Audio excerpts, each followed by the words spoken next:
Hello guys, आप जुड़ गए किंग्स के साथ। मैं हूं Kaushik. Stay tuned, stay connected. दोस्तों, 19वीं सदी में रशिया और अमेरिका के बीच एक स्पेस रेस चल रहा था। यानी कि इन दोनों में से कौन सा देश सबसे पहले अंतरिक्ष में जाएगा, स्पेस में कौन सा देश सबसे पहले अपना कोई एयरक्राफ्ट पहुंचाएगा। और आज यानी कि 20वीं सदी में इन दोनों देशों के साथ साथ और भी बहुत सारे देश कोरोना वैक्सीन को लेकर रेस में शामिल है। यानी कि कौन सा देश सबसे पहले कोरोना का वैक्सीन को ईजाद करेगा। रशिया, अमेरिका, इंडिया, इन देशों के साथ साथ और भी बहुत सारे देशों के लगभग 165 कंपनी इस वैक्सीन के रेस में शामिल है। इन 165 वैक्सीन में से सिर्फ 29 वैक्सीन ह्यूमन ट्रायल्स के स्टेज में पहुंच चुका है और इनमें से सिर्फ 7 ही वैक्सीन ह्यूमन ट्रायल्स के आखिरी स्टेज में पहुंच चुका है। और इसी बीच रशिया ने अपना एक वैक्सीन ईजाद भी कर लिया है। 12 अगस्त को रशिया ने इस वैक्सीन को सरकारी तौर पे लॉन्च भी कर दिया है। और अब बहुत सारे लोगों के मन में ये क्वेश्चन ज़रूर आ रहा होगा कि रशिया कैसे इतना जल्दी वैक्सीन को तैयार कर पाया है और क्या इस वैक्सीन का कोई साइड इफ़ेक्ट भी हो सकता है, और ये वैक्सीन कब तक वर्ल्ड वाइड लॉन्च होगा और इंडिया में कब ये वैक्सीन आएगा। ये सारे क्वेश्चंस ज़रूर आपके मन में चल रहे होंगे और मैं आज इस सभी क्वेश्चंस के आंसर आपको इस वीडियो में दूंगा। सो प्लीज़ वीडियो में आखिर तक ज़रूर बने रहिए। तो चलिए आज का वीडियो हम शुरू करते हैं। रशिया के गामालेया इंस्टीट्यूट एंड रशिया के डिफेंस मिनिस्ट्री ने मिलकर इस वैक्सीन को ईजाद किया है। 12 अगस्त को इस वैक्सीन का रजिस्ट्रेशन भी कर दिया गया है। यानी कि 12 अगस्त से इस वैक्सीन का डोज लोगों को दिया जाएगा। और इस वैक्सीन का नाम स्पुतनिक रखा गया है, जो रशिया का सबसे पहला स्पेसक्राफ्ट था जो अंतरिक्ष में गया था रशिया से। लेकिन इस वैक्सीन के ऊपर बहुत सारे सवाल भी खड़े हो रहे हैं। बहुत सारे साइंटिस्ट और WHO भी इस वैक्सीन को लेकर संदेह कर चुकी है। उन्होंने रशिया की इस जल्दबाजी को लेकर चेतावनी भी दिया है रशियन गवर्नमेंट को। और मैं आज आपको बताऊंगा रशिया में जो वैक्सीन तैयार हो रहा है ये क्या सभी लोगों के लिए सेफ़ है, क्या आपके लिए ये वैक्सीन सेफ़ है। अगर ये वैक्सीन इंडिया में आता है तो क्या आप इस वैक्सीन को लेंगे।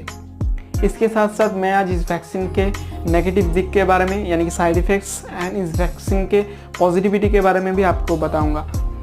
तो चलिए सबसे पहले हम इस वैक्सीन के नेगेटिव दिक के बारे में जान लेते हैं। इस वैक्सीन को रशियन गवर्नमेंट ने सबसे पहले इमरजेंसी यूजर्स के लिए लॉन्च किया था। यानी कि इमरजेंसी पेशेंट्स के ऊपर, doctor and nurses and other medical staffs के ऊपर देने के लिए इस वैक्सीन को तैयार किया था। लेकिन बाद में इस वैक्सीन का डोज आम लोगों को देने के लिए भी इस वैक्सीन को लेकर रिसर्च चालू हो गया और अब इस वैक्सीन को रशियन गवर्नमेंट ने सेफ करार कर दिया है और इस वैक्सीन को लॉन्च भी कर दिया है। यानी कि अब से इस वैक्सीन को रशिया के सिटीजन्स के ऊपर यूज़ किया जाएगा। आमतौर पे वैक्सीन को रेडी होने में 4 से 5 साल का टाइम लगता है। वैक्सीन कैसे तैयार होता है, इसका प्रोसेसिंग कैसे होता है, इसके ऊपर मैंने पहले ही एक सेपरेट वीडियो बना के रखा है। आप चाहे तो आई बटन पे क्लिक करके उस वीडियो को भी देख सकते हैं। वैक्सीन प्रोसेसिंग में 3 तरीके का फेज़ होता है। इसमें आखिरी वाला जो फेज़ है वो बहुत ही इंपॉर्टेंट होता है। यानी कि इस फेज़ में वैक्सीन को कई हज़ार लोगों पे ट्राई किया जाता है। लेकिन इस रशियन वैक्सीन को फेज़ 2 के बाद ही लॉन्च कर दिया गया है। सिर्फ 76 लोगों पे ही ट्राई करके इस वैक्सीन को लॉन्च कर दिया गया है। यानी कि फेज़ 3 का जो ट्रायल होता है, जो कई हज़ार लोगों पे किया जाता है, ये इस वैक्सीन में नहीं किया गया है। और इसी के लिए बहुत से साइंटिस्ट इस वैक्सीन को लेकर शक जाहिर कर रहे हैं। यानी कि ये वैक्सीन किसी भी तौर पे खतरे से खाली नहीं है, क्योंकि इस वैक्सीन का टेस्ट बहुत सारे लोगों पे नहीं किया गया है। सिर्फ 76 लोगों पे ही इस वैक्सीन को ट्राई किया गया है। इसीलिए ये वैक्सीन जब लोगों को दिया जाएगा तब इस वैक्सीन से लोगों को साइड इफ़ेक्ट भी हो सकता है, उनके बॉडी में प्रॉब्लम भी हो सकता है। आमतौर पे सिर्फ एक वैक्सीन के साइड इफ़ेक्ट को चेक करने के लिए ही 1 से 2 साल का टाइम लिया जाता है। लेकिन यहाँ पे रशिया ने इस पूरे टाइम को स्किप करके सिर्फ 1 महीने में ही इस वैक्सीन का ट्रायल कर दिया है और इस वैक्सीन को लॉन्च भी कर दिया है मार्केट पे, जिससे फ्यूचर में बहुत सारी दिक्कत भी हो सकता है। अगर फ्यूचर में इस वैक्सीन की वजह से लोगों को साइड इफ़ेक्ट होना शुरू हो जाता है तब उस टाइम रशिया के ऊपर बहुत ही दबाव बढ़ जाएगा। रशिया के गवर्नमेंट के लिए भी एक प्रॉब्लम क्रिएट हो जाएगा। शायद उस टाइम रशिया में ही रशियन गवर्नमेंट के खिलाफ प्रोटेस्ट शुरू हो जाए और पूरे वर्ल्ड वाइड रशिया का इमेज भी तब खराब हो सकता है।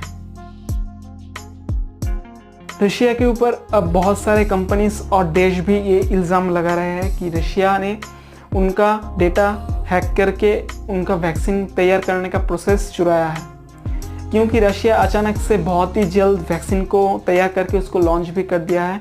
इसलिए बहुत सारे देश रशिया को शक की नज़र से देख रहे हैं। इसीलिए ये सारे देश और उनके कंपनीज रशिया को इस इल्ज़ाम से घेर रहे हैं, लेकिन अभी भी इसका आधिकारिक तौर पे पुष्टि नहीं किया गया है। तो ये थे इस वैक्सीन के कुछ नेगेटिव दिक, और अब हम बात करेंगे इस वैक्सीन के पॉजिटिव दिक के बारे में। अगर ये वैक्सीन कामयाब हो जाता है तो अगर ये वैक्सीन कारगर साबित होता है तब दुनिया को कोरोना के पेंडेमिक से पूरी तरीके से छुटकारा मिल जाएगा। तब से दुनिया में किसी भी तरीके का सोशल डिस्टेंसिंग का झंझट नहीं होगा, मास्क का झंझट नहीं होगा, यानी कि एक इंसान आम तरीके से अपना ज़िंदगी जी पाएगा। अगर ये वैक्सीन पूरी तरीके से कामयाब होता है तो दुनिया का संतुलन फिर से लौट आएगा।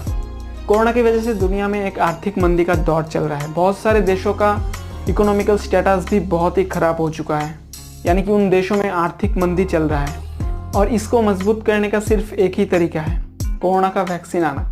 और अगर रशिया का स्पुतनिक वैक्सीन पूरी तरीके से कामयाब हो जाता है तो ये इकोनॉमिकल स्टेटस फिर से लौट आएगा, दुनिया में फिर से इकोनॉमिकल ग्रोथ होना शुरू हो जाएगा।